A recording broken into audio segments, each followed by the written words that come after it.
So this is a recording, an anthropological interview with Sara Fancy, and I thank you so much for doing this interview with me for my class. I told my anthropological teacher about you, and she's so fascinated with your work because she studies different shamanic practices and healings from all around the world. That's like her profession, is to learn that. And so when I told her about you and my experience with you and how I was inspired by you and just what you do with horses and your just whole journey itself, she was super excited about me interviewing you and doing a paper on you and just presenting my class about your story. And so I want to tell you kind of what I guess the interview is about, but we're basically going to be learning about just your spiritual evolution from when you were a child till now, and kind of your experiences as far as like what you went through that got you to where you are. So let's just, I guess, start off with tell me about um, growing up in England and then you coming to the US, just your whole journey there, and then your and how your spiritual or your religious beliefs has evolved since then. Okay. So I just want to say I'm really honored that you chose me to do this interview. And that was really sweet to hear about your teacher Oh, and that I'm going to be presented to your class. That's sweet.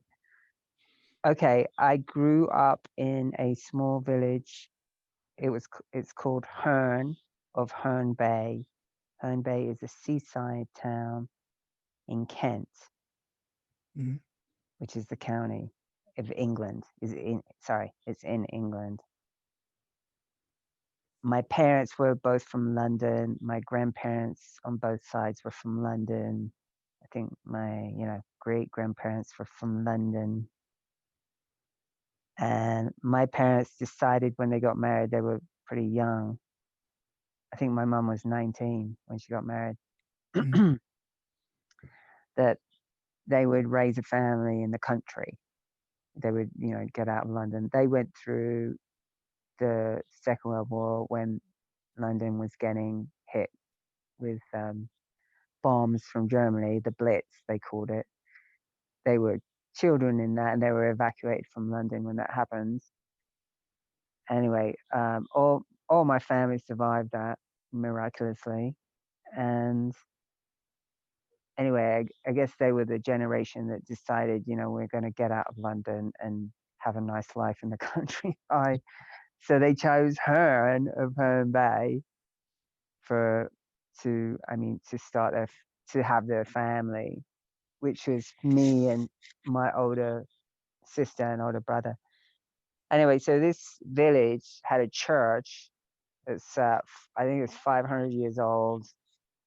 There was a pub called the Smugglers that had tunnels that went all the way to the beach. That used to be, part of this smuggling ring back in the day.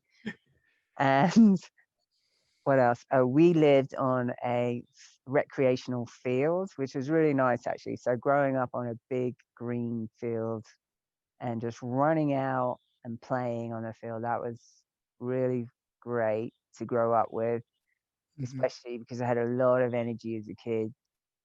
And they had swings at the bottom of the field and slides, and I was pretty athletic and a daredevil, and that really suited me. And I'm really grateful for my parents actually from moving and getting a house in the country.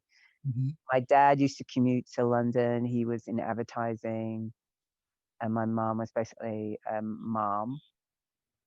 She did become a teacher at my primary school. Anyway, so England being a church state, meaning that all the public schools teach religious education. You have to say the Lord's Prayer before at the beginning of school, and you say grace at um, lunchtime, things like that. And so, you really don't have a choice. It's just sort of presented to you in a way that this is how things are. And ironically, my mom and dad were agnostics. They didn't believe in anything. And I was pretty independent as a kid. And I decided I was going to join the church choir because they actually gave you money to practice. Not very much, but enough to buy sweets, candy. Uh, Hmm. and I could sing then, And anyway, so I joined the church. It was all on my own. My parents had nothing to do with this. I joined the church choir, and which meant I had to go to church on Sundays, which I did. So I did all that, and it was the church itself was pretty scary. It was damp and huge and old, and all those figures of Jesus bleeding and all that. It was pretty serious and doomy. Hmm. And but so I had that sort of strong Christian upbringing purely from being born in England. And it wasn't until I was about 12 that 11 or 12, and they said, I think I was 11, and they said, oh, it's time for confirmation. You need to be confirmed. And I said, okay, how do I do that? And they said, well, you need to have been baptized. And I wasn't. So I went to my mom, said, can I get baptized? She said, get lost, like, whatever. And then I was like, And then I had to go to church and just not be able to receive the wine and the bread. I just had to say, I'm not confirmed every time the vicar came over, put his hand on my head. And then I just sort of questioned everything about the church, and I got kind of frustrated. And then I felt I was a little hypocritical. I was seeing my friends' parents there who I knew weren't doing great things with my friends, and but they were sort of godly like in church, and all that. And anyway, I renounced Christianity and God and Jesus and everything in that moment, and turned my back on anything religious. And I held onto that even up until when I moved to New York, moved to LA, and I think it was when I was about 35, I think, I had a sort of um, period in my life was it was pretty low, and then I got introduced to healing work. I got introduced to metaphysics. Um, I got introduced to all these things I'd never even heard of. That was really interesting to me, and it involved spirituality. And then it was only then I was open to like, oh, spirituality is different than religion, Hmm. and then I basically allowed that back into my life, and it was great. It was really wonderful. And I just had to, kind of be educated around the spirituality is actually different, and that I've been spiritual all my life. I was born spiritual, and I feel that about everybody. Everybody's spiritual, whether they embrace that or not. But you just start by being born. Hmm. And as a kid, growing up, I really believed in that there's more to just dying and being eaten by worms, which is what my parents told me. I just knew there was more to it than that. And yeah. Wow. Well, okay. With that with just kind of like that journey that you had from from the strictness of religion to this like openness of spirituality that you kind of went into as you got into your healing arts. Tell me about, I guess, that in itself, your experience with healing, and just how that segued you into kind of your introduction to horse, and how all that horses and how all that came together. Okay, so when I um, got interested in metaphysics and healing and all that stuff, I had come out of a bodybuilding phase, sort of Mhm. like a career. I had a bodybuilding career for 10 years, meaning I was bodybuilding every day. I was going to the gym. And the only reason I moved to LA from New York was to pursue a bodybuilding career. And I was aiming to be a professional, and which I never did. I competed and went to England to compete twice to try to get my pro card, and it didn't work out for me. And actually, I'm really happy that happened. But at the time, it was devastating. And that's when I came out of that whole scene. I came out of it realizing it was really going nowhere, and it was actually super unhealthy and not really the path that I need to be on. But I didn't know what my path was. And I felt I was at an age, where I was too old to learn anything new, and you know, what was I going to do with myself, and all this kind of stuff, which threw me into a sort of depression. Uh, but actually, what happened was a friend of mine suggested I meditate, and I meditated for 2 weeks, and I said, "How do you do that?" And he said, "Just count your breaths and count up to 10 in and out. Do that twice a day, and then count more, And then I was up to like counting 100 breaths, I think, in the morning and at night. Or, meditating for maybe just like 5 minutes or 10 minutes. But after 2 weeks, I noticed a difference in how I felt. And, and then things started happening, and people came into my life, and I don't know, just things really took off. And I got introduced to the healing arts and things like that. And I was fascinated by all of that. And I was also fascinated by this concept of you create your own reality, which I read in the Seth books. I don't know if you remember that. They were like one of the first channel books Mhm. by Anne Roberts, I think her name was, from New York. I read all of those, and I was like, wow, we create our own reality, and our thoughts create, you know, our experiences or whatever. I'd never heard of that. Nobody had ever told me that. That was really interesting. And then, I was reading all these books on how to manifest and da da da da. And I was doing the exercises in these books. I was so hungry for that knowledge. I became like kind of obsessed with it, and I realized I didn't want to live in Venice, in California anymore. I didn't want to live in Venice. It was dangerous, and I couldn't go out at night by myself. I was living in a pretty bad neighborhood. And then I found out about Topanga. Someone introduced me to it. I went on a hike there, and I was like, wow, this is somewhere I could live. And I read in this book, like, how you can manifest that, like, how you can create in your life, where you want to live. And I just followed the instructions, and it worked, you know. And I ended up moving there, and I met someone who was a teacher in polarity healing arts. And she told me a story, and it was really captivating. And it made me want to learn that. And so I enrolled in that school, Polarity Healing Arts. It's called uh, Energy Life Energy Institute. That's what it's called now, but it used to be called the Polarity Healing Arts School.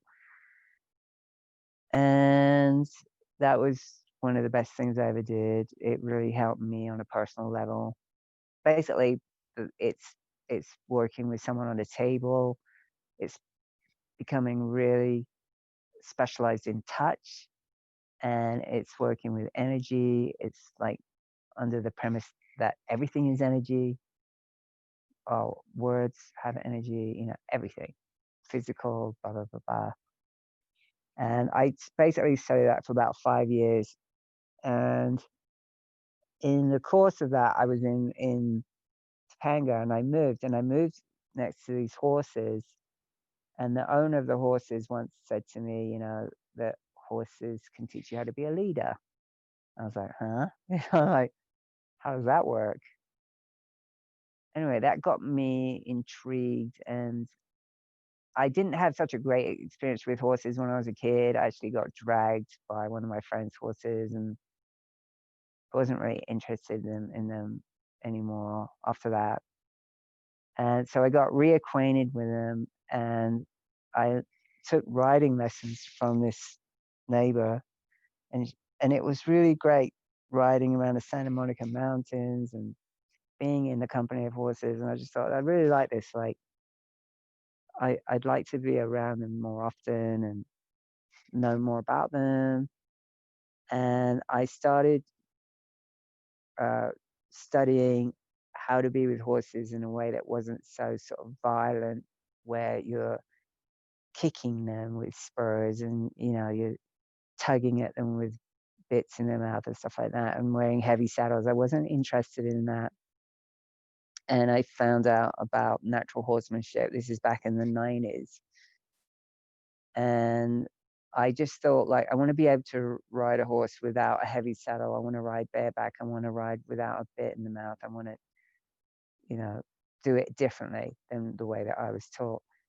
And I was told by my that teacher, it's impossible. You're not going to be able to do that. And that makes me want to do things even more. When someone tells me it's impossible, like, okay, watch me. You know, just tell me Mhm. that. It motivates me. And and then I actually ended up getting this job at sorry, I got a job at a um, sorry, a equine therapy ranch that was in the neighborhood. And I started off mucking out and feeding the horses. And then within 3 months, I was running that place, and I worked there for 7 years.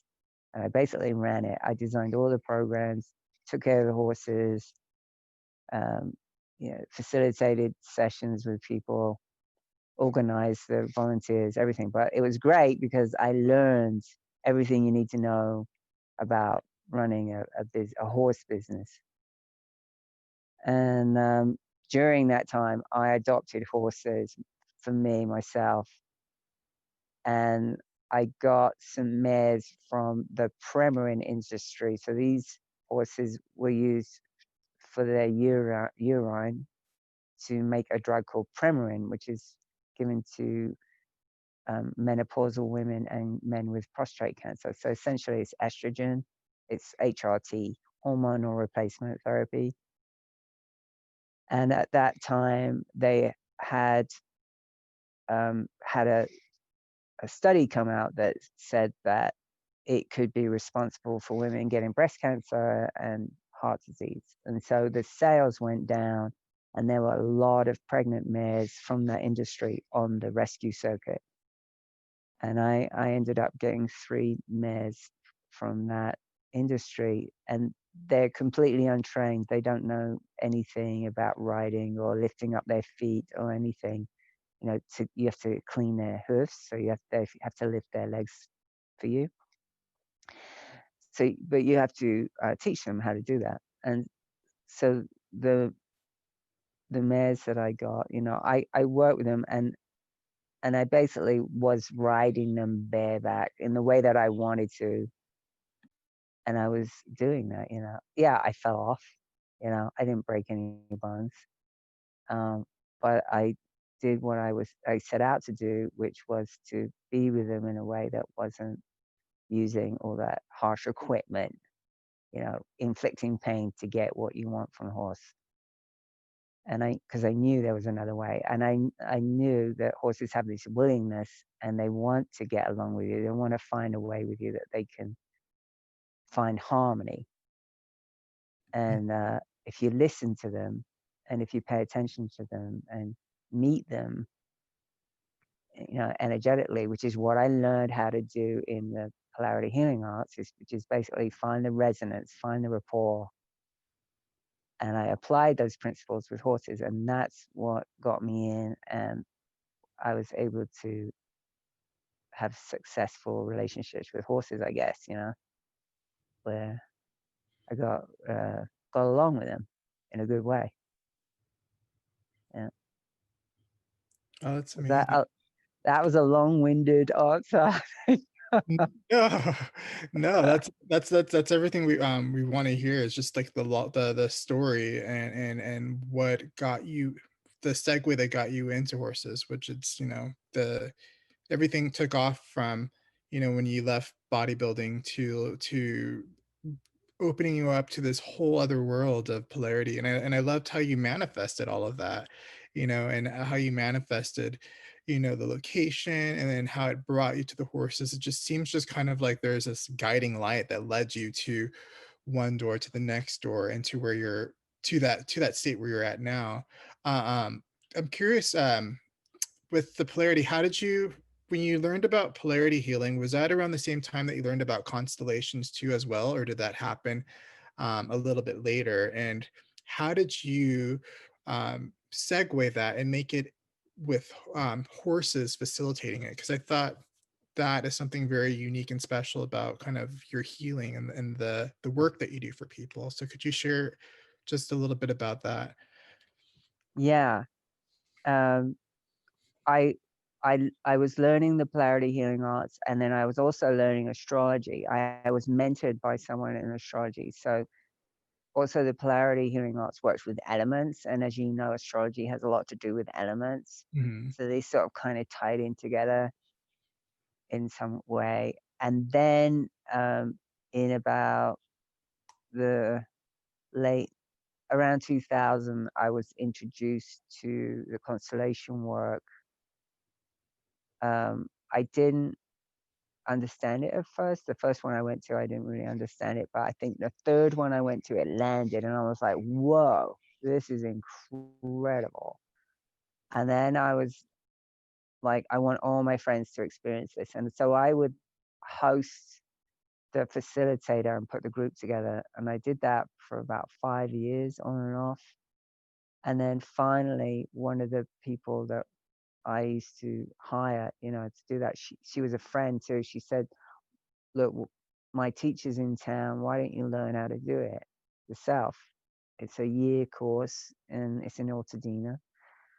And the teacher was Francesca Mason Boring. And I said, "Yeah, I think I want to do that." So I spent a year studying the constellation work and graduated in that. And then when I graduated in 2008, it coincided when I left the ranch and I started my own business. And my friend said, "Why don't you try the constellations with the horses?" And I said, "Okay, let's try it out." And we did it and it was incredible. And she said, "I think they really want to do it and I think it's going to be great for you." And I said, "Yeah, I think you're right." And then from that point on, I just started doing it with the horses. And I much preferred to work outdoors. And it was a great way of also having them participate in something which was of their choosing, meaning that they don't have to do anything unless they want to. You know, we mm, just do it in the area with them in their corral where they have plenty of room and they can either participate or not, you know. yeah, And so it was really sort of low uh, pressure on them as far as to um, what they needed to do or whatever. And it enabled the older horses to be involved in something which didn't require much from them. And yet, when they did show up for it, it was really profound and unmistakable. Like their timing and the way they would communicate, there was no mistaking in that, and it really made an impact on people in a way that just doing the constellations with people in the yurt. I used to have a yurt space. I did constellations indoors because some people were scared of horses or they were allergic to horses. Or, I mean, those constellations were good, but with the horses, it added a whole other level. And each horse would have a special way they worked. And I had one horse who's no longer with us, and you knew him, Silver, but yeah, he used to trance out and like do all this transmutation, and the way that he showed up was crazy, and he knew exactly what he was doing. and then other horses like Diva would be really demonstrative and place herself in specific positions and then kind of give you a little shove or like, I don't know. They never like hurt anyone or anything like that, but they would sometimes nudge you towards a place that they felt that you needed to go. And that was maybe to your mother or to recognize someone and accept them. And Mm. when someone wasn't able to do that, the horse would just give him a shove or something towards that. So could you Uh, go for those that are listening that may not know what constellations is, can you explain like what is constellations and kind of the process for like your clients when they go in, what is it that they experience? And could you possibly, I know like there's a confidentiality, but is there an experience that you could also share to people that you may have had or that a client may have had that was possibly supernatural or led them to have an altered state of consciousness, essentially. yeah. Um, so family constellation was introduced to the West through Bert Hellinger, who's no longer with us. He passed a couple of years ago, and he was in his 90s. And he was from Germany, and he decided to become a missionary instead of being a Nazi in the war. Oh, wow. And he traveled to Africa and lived with the Zulus, and he lived with them for about 16 years, I believe. And he learned about ceremony and ancestral rites and all this great things that he applied later to the constellation principles and ways of doing things. So it has this element of like that it's this ancient element of it, meaning it's been around for a very long time, and then this other contemporary element to it as well, in the way that he synthesized it with other things that he was studying, more sort of contemporary therapies. I think like I don't even want to say, but I think primal scream or something like that. Mhm. And but essentially, there's principles in the work, and it's all about inclusion. So everybody belongs. So as a family, as a system, it's also called systemic constellations or systemic family constellation. A family is a system, and within that system, people have positions: mother, father, daughter, brother, wife, husband, grandmother, grandfather, things like that. And everybody has a place. But when people are missing, they've been excluded in some way, and it could be they died tragically, or uh, they've been incarcerated, or they committed suicide, and so on and so forth. It creates a sort of void in the system or a vacuum, and other people may try to fill that place, but nobody can replace anyone, right? You only have one father, one mother. Mhm. And so then it creates sort of havoc in the system and everything's out of whack. And all this crazy stuff could be happening in the family or to someone. So in a constellation, you essentially are bringing in the ones that have been excluded, and you bring them in as representatives. So representatives could be people. We could do it in a group, and someone could be chosen to be the mother, the father, the person who is having their constellation can be represented. So they're watching themselves in their family dynamic. Or we can have rocks or, you know, specified places in the area, like drawing a circle in the sand can represent something, a person or a place, even, or an emotion. And then we like drop into the our bodies. It's very somatic in the sense of we are listening to our bodies. We're noticing how we feel, and they talk about the knowing field, the morphogenic field, the unified field. There's all these different ways that they talk about this field of energy that basically holds all the information.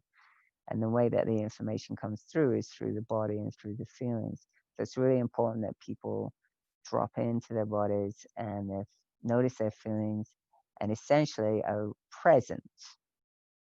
And when everyone is present, that's when things really happen. And the horses are really tuned in. They know what's going on. They're very aware of how we're feeling and, what's going on. And when everything has this sort of congruent energy, when the truth starts happening, truth has this sort of resonant vibration. The horses really like that. It feels safe to them.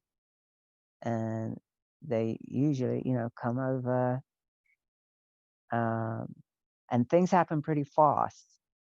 And so a trauma that someone could have had, a generational trauma in the family, say like the grandfather committed suicide, and there's an entanglement with the granddaughter with the grandfather, and we work on disentangling that essentially by bringing him in as a representative, because there may have been shame around the fact that he committed suicide and nobody talks about him and like he didn't exist or something.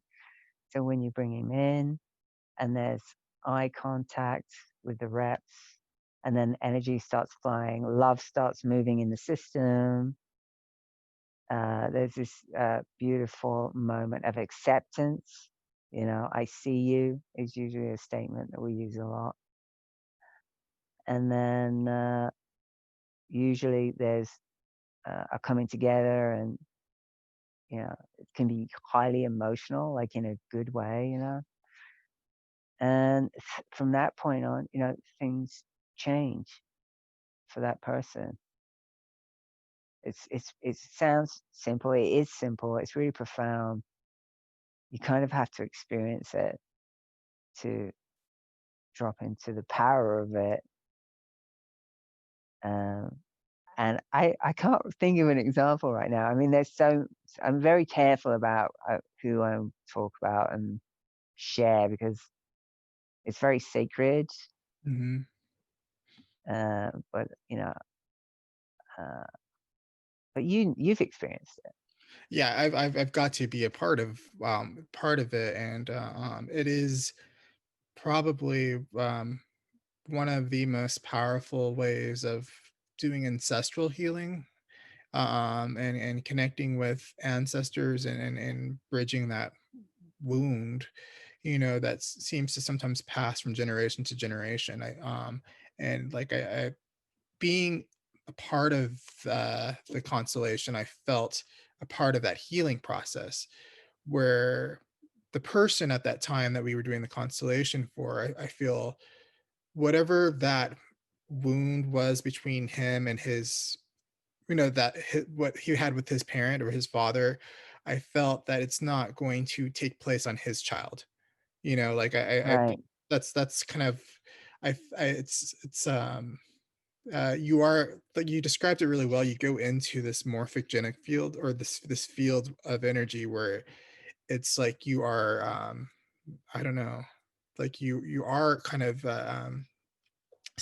in this bridge between here and that person's ancestors, and you can, I don't know,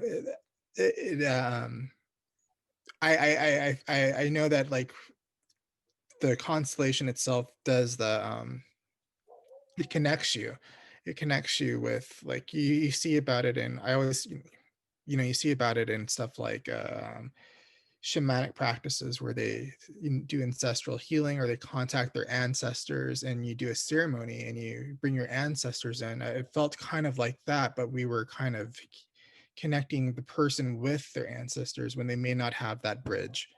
Essentially that, like, as a shaman, or as a shamanic practitioner, we're able to kind of go into circle and connect with our ancestors, where some people, they need a bridge, to do that because they're not able to do it themselves. So I felt like that the constellations was a beautiful bridge to bringing that gap. I always think of it as like the Chiron Rainbow Bridge of, Mhm.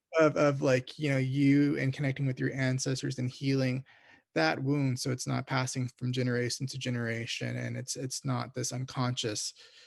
It's Yeah.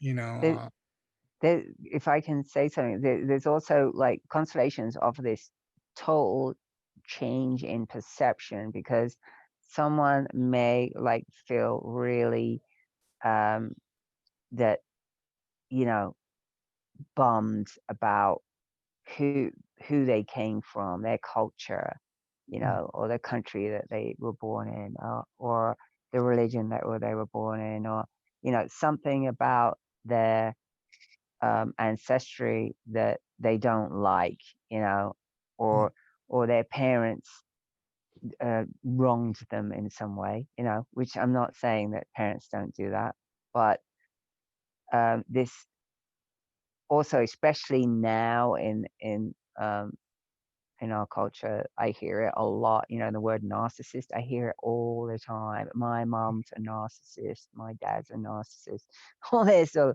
like, and then when someone labels the parent like that, it's like, it's very subtle, but they're kind of saying, like, I can say who they are, like, I know who they are, but you don't, like, you don't know who they are. And they're not just that.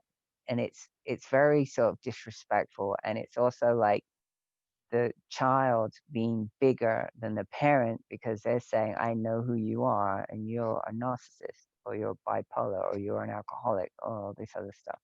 mhm, And what that does is it puts them in the wrong position. They're being in the position sort of their parent. So they're like acting as a parent to their parents, which they're not. And so we look at it as size, right? So the parents being bigger than us, the grandparents being bigger than them, because they came first, and you cannot deny that order. Who came first? And so when we're being bigger or inflated, they use that word, inflated. When you're being bigger than your parent, you're not being the child. You're not being in your position. And the way that you get into the position of where you belong is to honor your parents in the sense of that they gave you the gift, and the gift is your life, right? mhm, And when someone, and it sounds really simple, and it is, but for some people, it's very difficult to get past their angst or their resentment or their, justification of that their parents wronged them in some way, you know. And but if you can just like look, honor the gift, especially if you have children and life is continuing through you. I mean, everyone in your ancestry needed to be there in order for you to be here now. And it's a miracle that we're even here when you think about it. mhm, And so in constellations, a lot of times we'll look at all our ancestors, we'll invite them in, and we'll look at them and bow to them and thank you for my life. Like all of you, all the struggles, all the challenges you went through, all the sacrifices, all the joy, all the, everything is a combination of me existing now, mhm. right? Yep. And when you can really humble down and take, be in acceptance of where you come from, who who are your ancestors. When you say yes to that, everything starts changing for you. Everything will get in alignment, and you start receiving the love that is yours by birthright, the love that gets passed down through the mother line and the father line. And that's like a power source. It's like getting locked in to a battery power or something, and like getting fully charged, you know, from that lineage, which how far it goes back, we don't even know. Maybe it's infinite, who knows, right? But being in alignment with that and getting juiced up from that is life changing. If you haven't had that, if you've denied anyone in your ancestry, like your parents or your grandparents, or and for people who've been adopted, getting a constellation is really helpful because in a constellation they can get connected to their birth biological parents. Even if they're dead, it doesn't matter.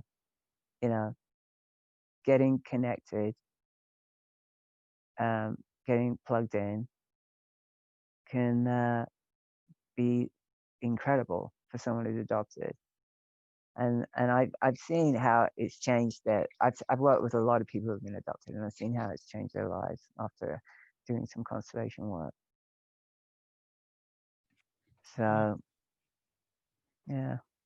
that's so powerful. It's so powerful, and I'm so um glad that you're doing this work, for a lot of people out there that need it.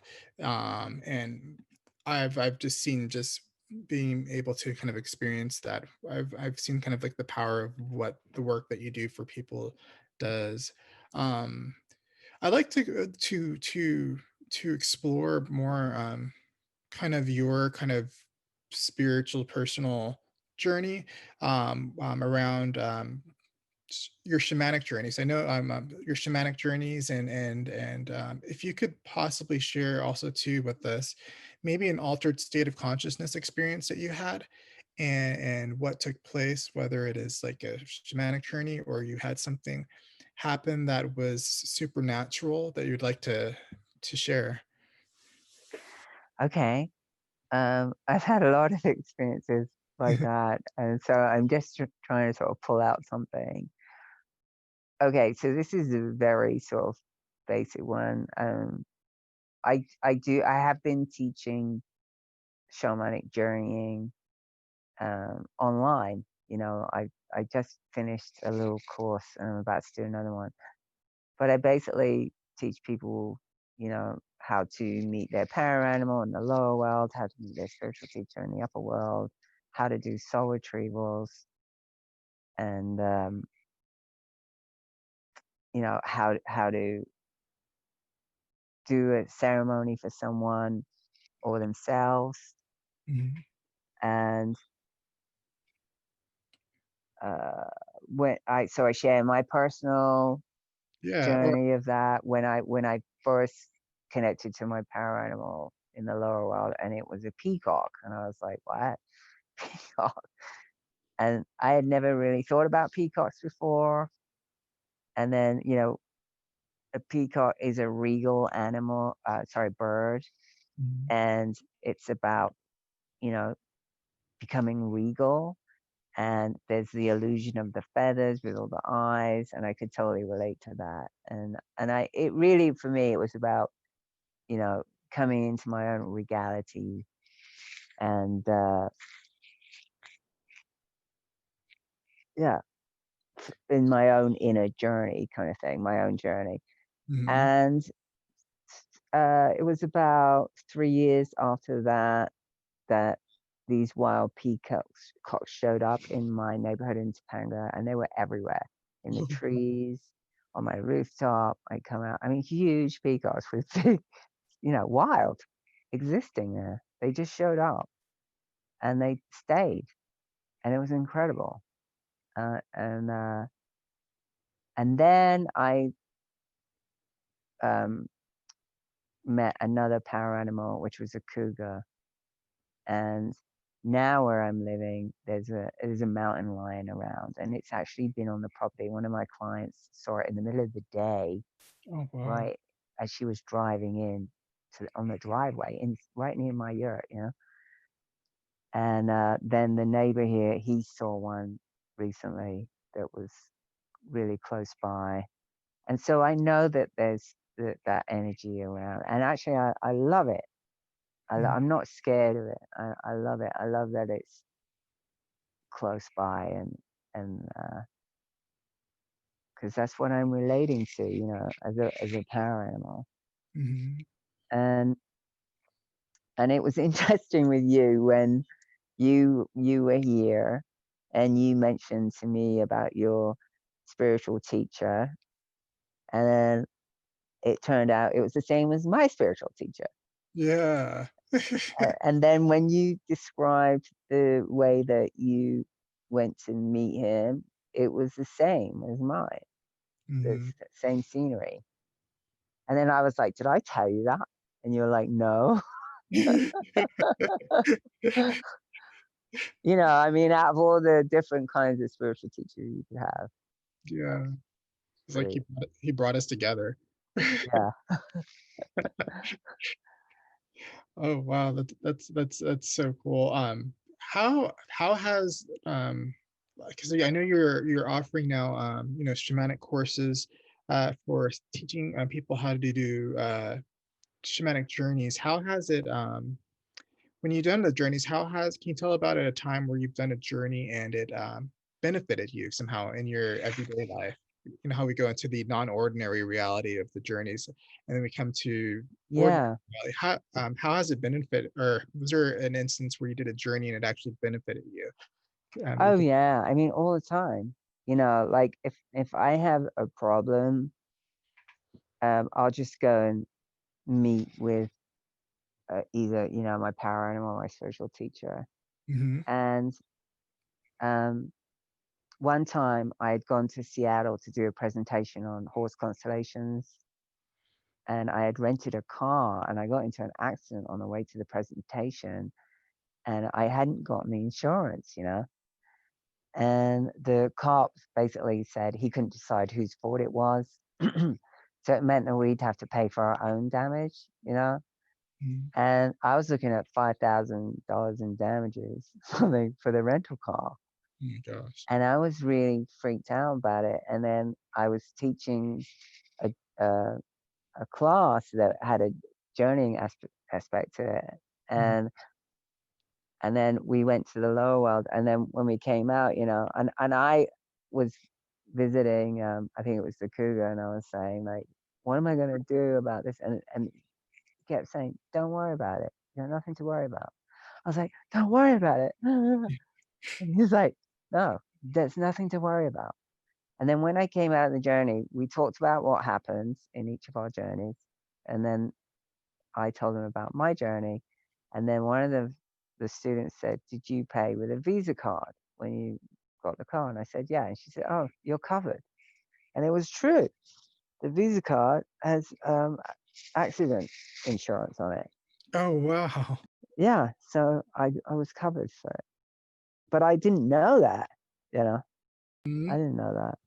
I wouldn't have known that unless she had said that, and I had talked about what happened in the journey or whatever.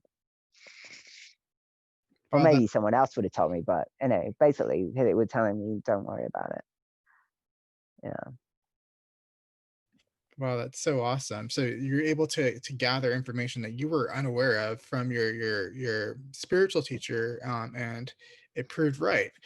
Yeah. Like you should have just, Yeah. you had that resource. Yeah. And then there's been times like what I like to do is like, what I'll do is if someone's having trouble with the journeying in some way, like I'll journey and find out what's going on. So, for instance, someone was having trouble connecting to their spiritual teacher in the class, and she said, I see this person and that person, and I said, what? She said, but they say it's not them, and I said, okay, try it again, and ask, are you my spiritual teacher? And if they say yes, then that's it.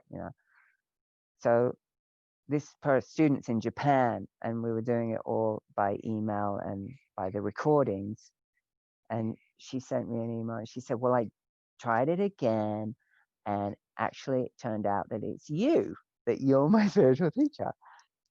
Because I saw you in the vision, and I asked you, are you my spiritual teacher? And you said yes. And she said, I'm so happy it's you, but I need you to confirm. And I'm like, it's not me, you know. I can't be her.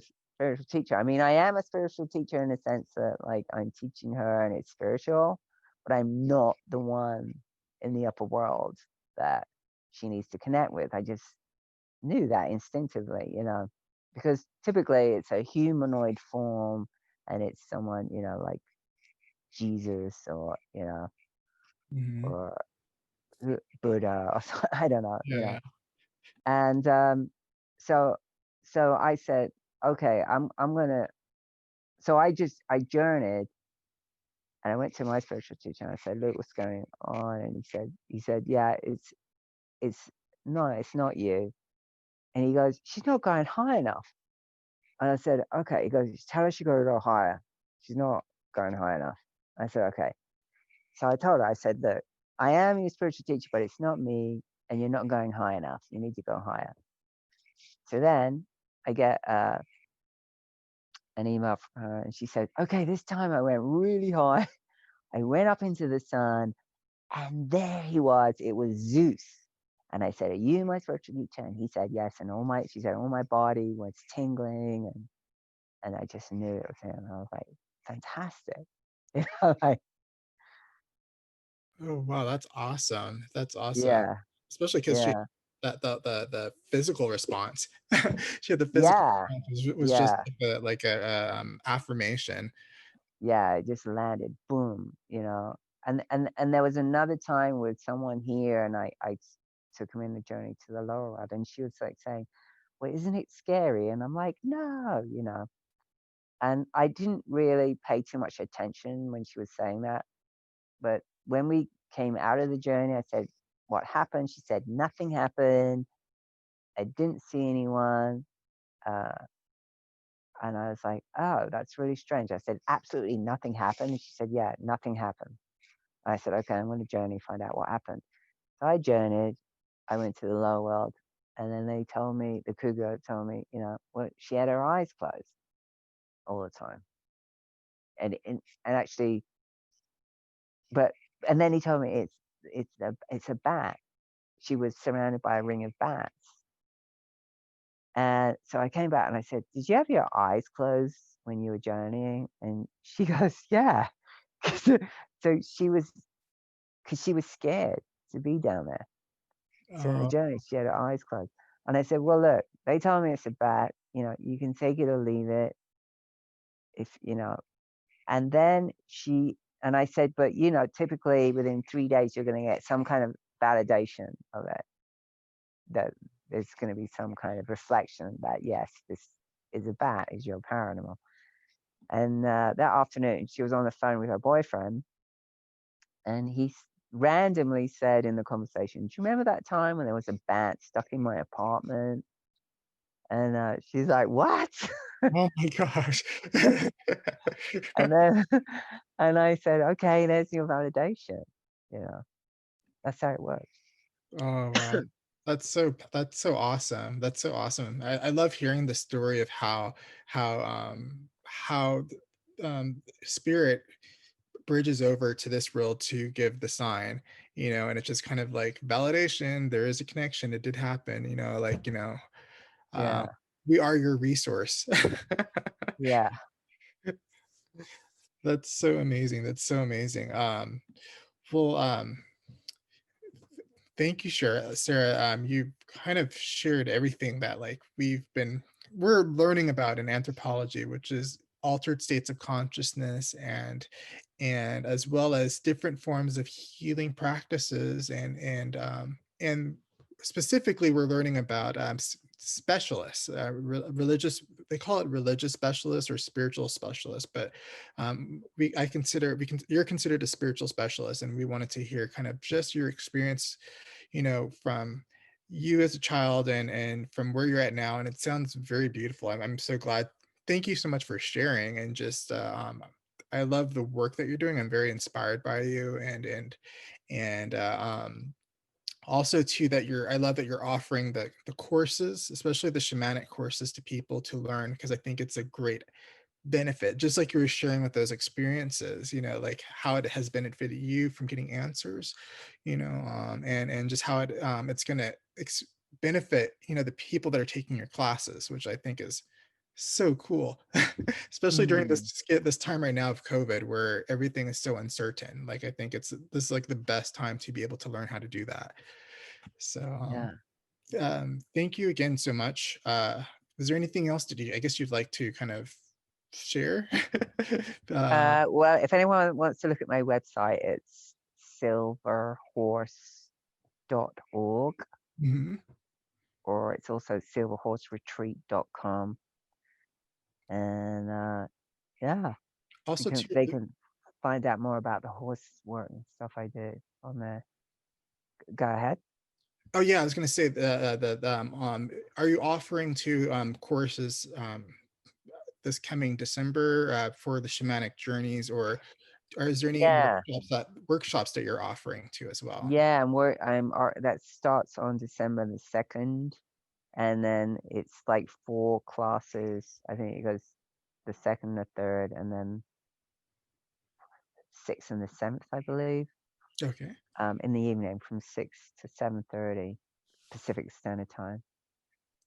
Yeah, and then I'm gonna be doing next year. I'm going to be doing a boundary course, which involves the elements, and I did it with a Japanese group of students. It went really well, and I'm working on a book, the boundary book. Oh my god, I'm so happy that you're finally working on a book.